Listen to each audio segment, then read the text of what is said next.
Kevin Ardisson.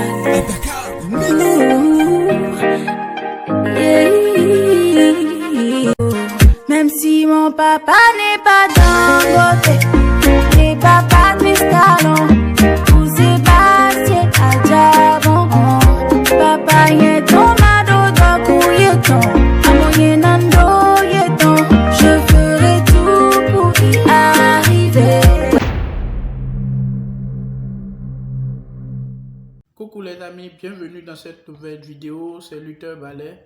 Pour ceux qui ne me connaissent pas, je suis web entrepreneur. Je suis là pour t'aider à construire ton entreprise web de zéro, ok, jusqu'à atteindre la réussite. Donc, si tu viens de découvrir la chaîne, je t'invite à t'abonner et à activer la cloche de notification. Pour vous qui suivez cette vidéo, je vous offre deux e-books. L'un est intitulé De 0 à 500K grâce à Internet et l'autre Business Developer, l'âme ultime du chef d'entreprise à succès. Ok, deux e-books que j'ai écrits que vous aurez gratuitement en m'écrivant via WhatsApp. Ok, je vais vous laisser mon WhatsApp dans la description. Aujourd'hui, nous parlerons entrepreneuriat. Qu'est-ce qu'un entrepreneur? Nous allons découvrir aussi les types de revenus et quel type vous pouvez choisir, et vers la fin nous allons parler de pourquoi nous devenons entrepreneurs et comment nous pouvons nous en sortir en étant entrepreneurs en Afrique. Je le précise bien sûr parce que aujourd'hui la seule manière pour l'Afrique de se développer, ça passe par l'entrepreneuriat.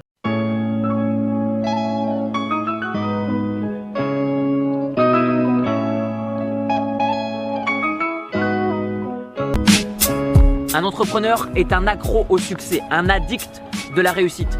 Un entrepreneur est quelqu'un qui sait une seule chose: je vais le faire. Peut-être pas immédiatement, mais absolument et assurément. Vous devez penser en dehors des limites humaines qui vous ont été imposées, en dehors de l'éducation que les autres ont voulu vous donner. Quand l'impossible devient possible, on vous appellera entrepreneur. C'est comme ça que ça se passe. Quand l'impossible deviendra possible, on vous appellera entrepreneur. C'est la stricte vérité que nous vivons ici en Afrique. Quand vous démarrez une entreprise, il n'y a personne pour vous soutenir. Mais lorsque vous commencez par réussir, vous allez voir, ok, tout le monde commence par crier votre nom, au fait. Bon, c'est pas seulement en Afrique, c'est partout dans le monde. Mais ici, par exemple, mon cas, quand j'avais démarré au début, personne ne voulait croire en ce que je faisais. J'étais dans le sud du pays, à Cotonou. Et j'avais démarré ma petite entreprise. On ne croyait en rien en ce que je faisais. Ok, j'ai fait faillite, j'ai dû reprendre une autre entreprise. Mais maintenant, dans le nord du pays, tout le monde se disait, mais il est fou d'aller là-bas. Il est fou de commencer d'aller faire un business dans le nord du pays. Mais aujourd'hui, j'ai fait mes preuves et je suis encore là, ok, à développer mon entreprise. Je ne vais pas dire que c'est déjà rose, mais je suis sur le chemin et je suis content d'être sur le chemin. J'ai souffert, mais c'est en train de payer. Pour faire simple, dites-moi quelles sont vos sources de revenus et je vous dirai qui vous êtes, quelle est votre valeur fondamentale. Il existe 4 sources bien distinctes d'entrée d'argent. Chacune d'elles définit et détermine un style de vie totalement différent. Ok, on ne pourra pas comparer la vie d'un entrepreneur avec la vie d'un employé. Ok, votre développement personnel et surtout professionnel passe également par une bonne compréhension, ok, de ces styles d'entrée d'argent. Il ne s'agit pas de vous pousser à changer de style, mais de vous informer simplement. C'est ça mon rôle, c'est juste de vous informer pour que vous puissiez prendre votre décision. Je ne vous dirai pas tel, c'est ce qu'il faut faire, non, parce que une vérité qui est vraie aujourd'hui peut être faux demain. Donc de vous présenter les différentes possibilités. Je veux juste vous présenter les différentes possibilités. C'est juste ça, mais c'est juste de vous informer pour vous présenter ces différentes possibilités. Quant à vous, de choisir ce qui vous arrangerait le mieux. Okay. Donc là, je m'en vais vous présenter le premier style d'entrée d'argent, c'est être employé.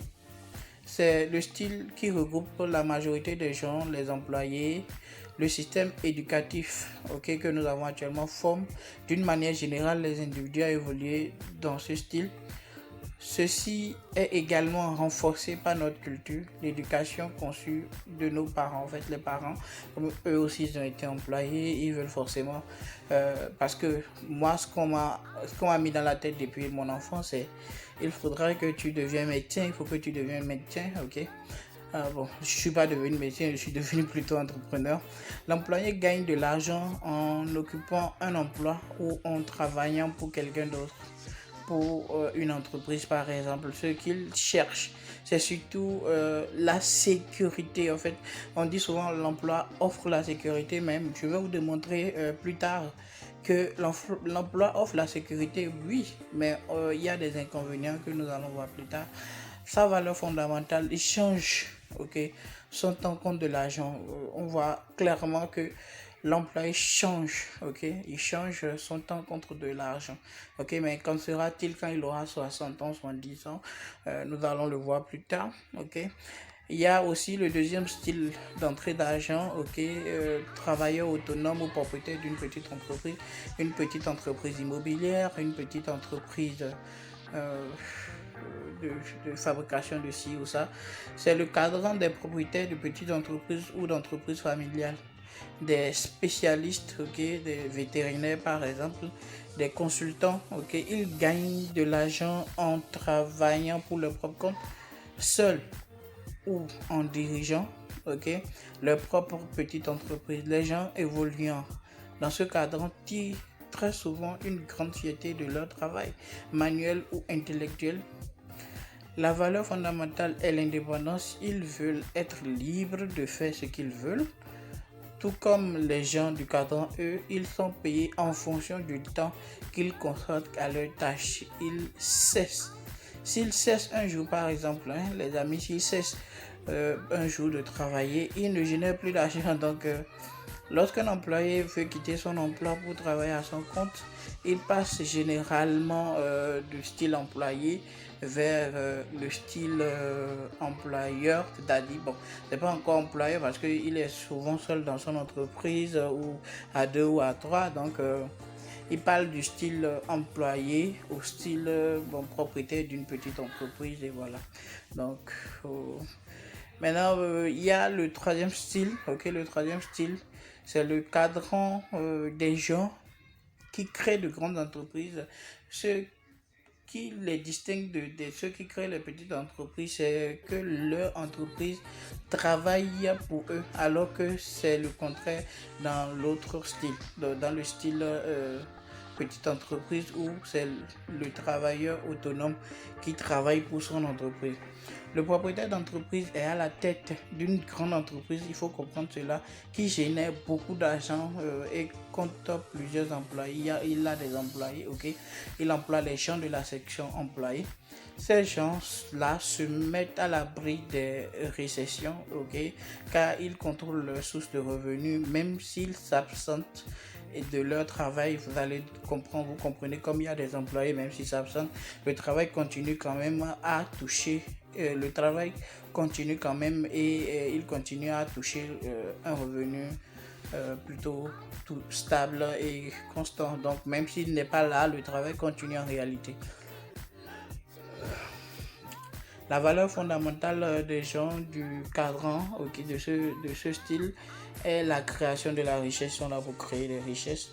Le quatrième style, okay, le quatrième style, c'est le style des investisseurs, ok. C'est le style des investisseurs, ils gagnent de l'argent grâce à de l'argent qu'ils génèrent de l'argent, ok. Vous allez comprendre, ils gagnent de l'argent grâce à de l'argent qui génère de l'argent, c'est-à-dire ils gagnent de l'argent grâce à de l'argent qui génère de l'argent.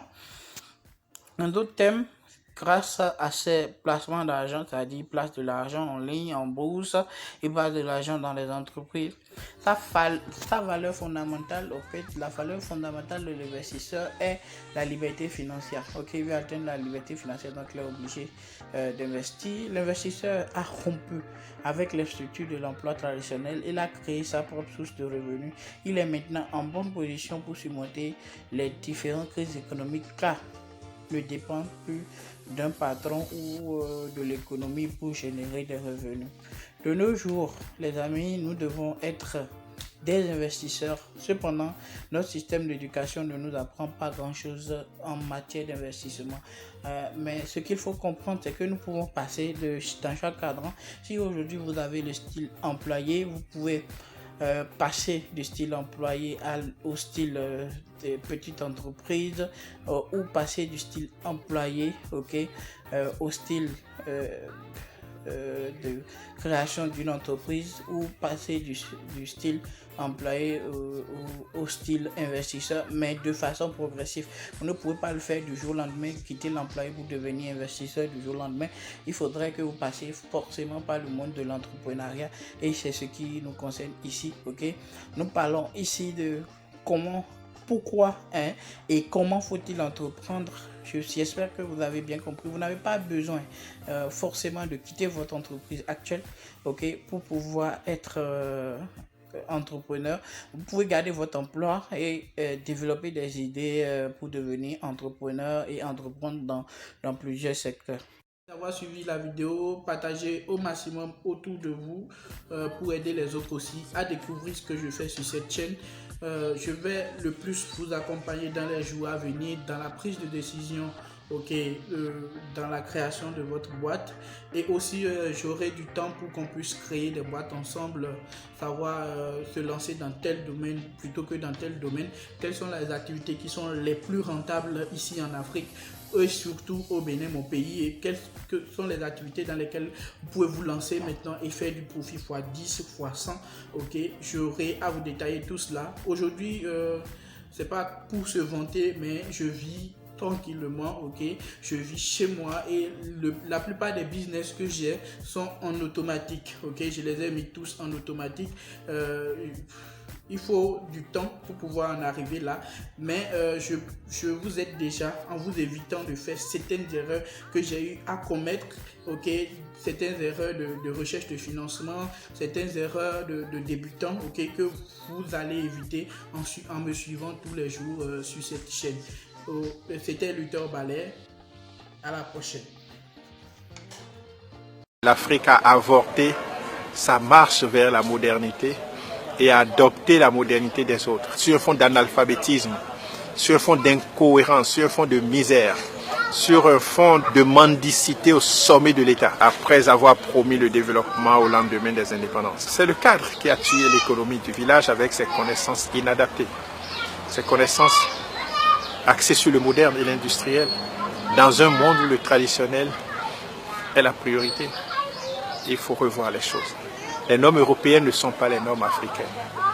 Les normes des villes ne sont pas les normes du village. L'immunologie du monde paysan ne doit pas être l'immunologie de ceux qui vivent sur les carreaux cirés. L'eau potable pour nous, c'est l'eau de robinet. Mais l'eau de robinet, celui qui vient de l'Europe, il ne peut pas boire ça, il va tomber malade. Tout est relatif. La loi de la relativité doit s'imposer sur cette loi cadrée, des intellectuels cadrés. Bon, l'autre les avait appelés, comme il le dit, pas un nom péjoratif. Mais moi, je dis qu'ils sont cadrés. Ils doivent sortir de leur cadre. Le cadre africain doit sortir de son cadre et s'ouvrir à l'intelligence situationnelle. 1 + 1 = 2, je suis d'accord. Mais il faut ajouter que c'est dans grand air. 1 + 1 ne donne pas 2 dans la famille.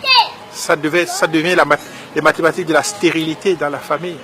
1 + 1, si ça ne donne pas 3, 4, 5 ou 6, vous ne pouvez pas vivre ensemble. Mais ça, c'est un grand F.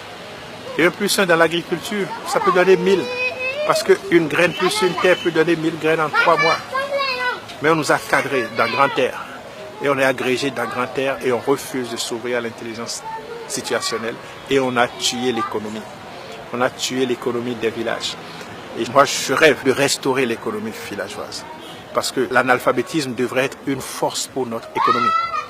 Le chômage devrait être une force pour l'économie des pays africains. Je prends le système éducatif comme un complot contre l'économie. Quand on sortait l'enfant du village, il avait 5 ans.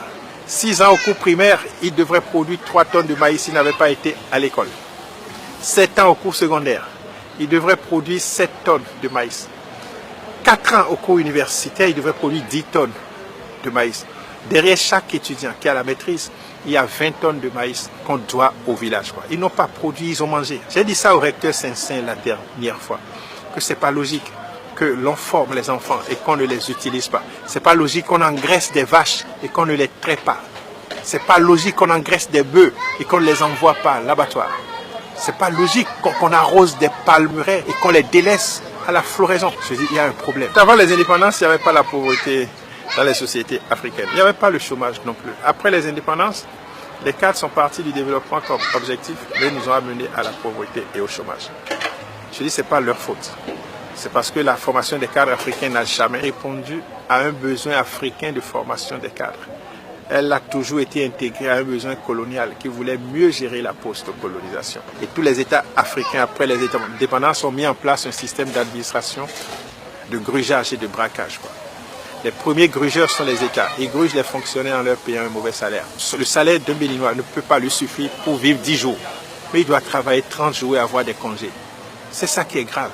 C'est ça qui est incohérent. Quand vous êtes payé comme ça, vous n'avez que la surfacturation, la corruption et les projets dits de lutte contre la pauvreté pour arrondir les bouts. Donc l'État vole les fonctionnaires en leur payant un mauvais salaire. Les fonctionnaires volent l'État, pas la surfacturation, la corruption et les projets dits de lutte contre la pauvreté, mais qui au fait ne luttent que contre la pauvreté des cadres. Les deux se mettent ensemble pour gruger les paysans en achetant moins cher leur production. Le coton, le poulet, le cabri n'ont jamais été achetés à leur prix coûtant. Le paysan, à son tour, égruge la terre en tirant de la terre toute sa production sans rien donner à la terre. Il tire de la chèvre toute sa production sans rien donner à la chèvre. Il tire du poulet toute sa production sans rien donner à la poule mère. Et pour finir, toutes ces entités, terre, poulet, cabri, porc, sont rentrés en grève contre l'homme. Comme les fonctionnaires grèvent contre l'État, eux ils aussi grèvent en réduisant leur productivité. Autant de nos grands-parents, les poules pondaient jusqu'à 20 œufs. Aujourd'hui, elles ne pondent que 6 ou 8. C'est leur façon de gréver. La terre donnait bien au temps de nos grands-parents, mais aujourd'hui, elle ne donne plus. Après 5 ans d'exploitation abusive, la terre arrête de donner la production. Et vous voyez, les poulets, les pintades, les canards, les cabris sont allés jusqu'à réduire leur masse corporelle pour s'adapter à la misère qu'on leur a imposée. Et c'est ça, au fait, la pauvreté. Et c'est sur ce diagnostic que se fonde la maison du paysan.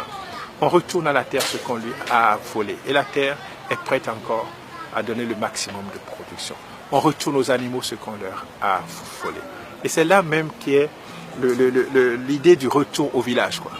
Le retour au village. On retourne au village ce qu'on lui a volé et le village va prospérer.